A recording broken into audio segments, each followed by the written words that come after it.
Evening had already fallen. Black crows flew upward toward the moon. Every animal in the forest already knew it was Halloween night. He was there too. He stood in his backyard, gazing at the moon, which shone a bright white. The backyard looked wild and overgrown. He took his harmonica and placed it between his lips, lips that looked like broken glass, hidden beneath the sand. He grabbed his vest and wore it on his back, which was bent like a drawn bow, and put on his old shoes, black in color and torn at the sides.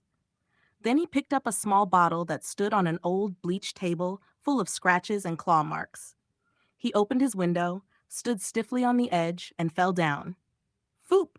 There he landed. Suddenly, two large wings emerged from beneath his shoulder blades, and he flew high above the rooftops, descending as he searched for his prey. The floating moon, which now looked eerie and dark, suddenly hid behind the clouds.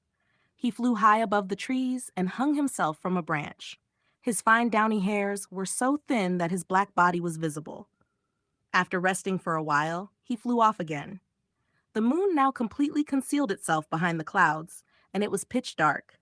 After flying for 10 minutes, he arrived at an abandoned site. There was an old little house on the land. He flew inside. How cold and dark it was. Inside, everything was filthy. There was dried blood on the floor.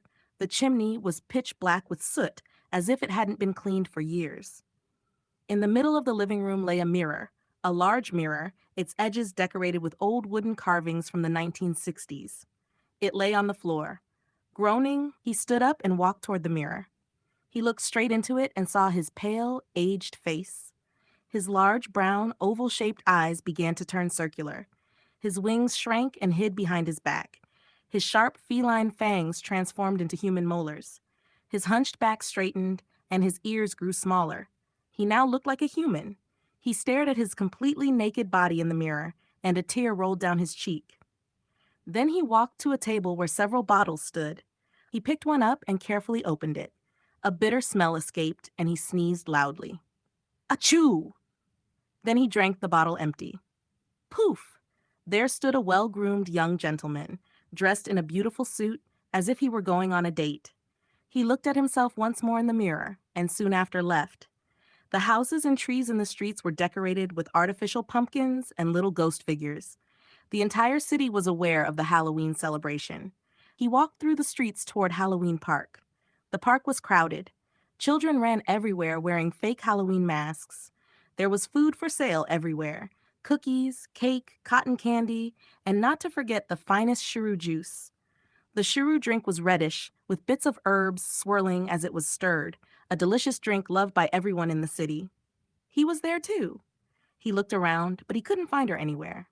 Until he saw a lady wearing beautiful ballerina shoes and a black dress, eating cotton candy. When he saw her, he blushed inside, walked toward her, and greeted her politely. The lady turned around and greeted him politely as well. Hi, I'm Amira. And you? Draven, pleased to meet you. So what do you think of the Halloween park? Amira asked. It's quite fun, he replied with a smile. Amira did not yet know what awaited her. Together, they walked to a quiet spot where no one was around. The park had been expanded this year, and Amira noticed new attractions such as haunted houses, mazes, and not to forget, the roller coaster, which looked especially grim and thrilling. They sat together on a bench. Draven quickly made an impression by kissing her hand. Amira found it a little strange and immediately pulled her hand away. Draven asked if he could buy her something. Amira declined and said she preferred to have a conversation with him. Draven first asked for a hug, and Amira agreed. Slowly, Draven wrapped his arms around her shoulders, and Amira did the same. When they were in the embrace, two razor-sharp fangs suddenly emerged.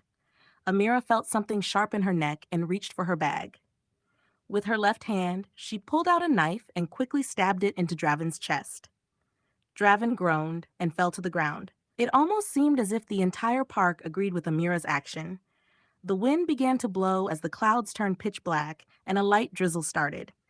People in the park began seeking shelter. Draven lay groaning on the ground. Amira stood up, wiped the blood dripping from her neck, and ran home.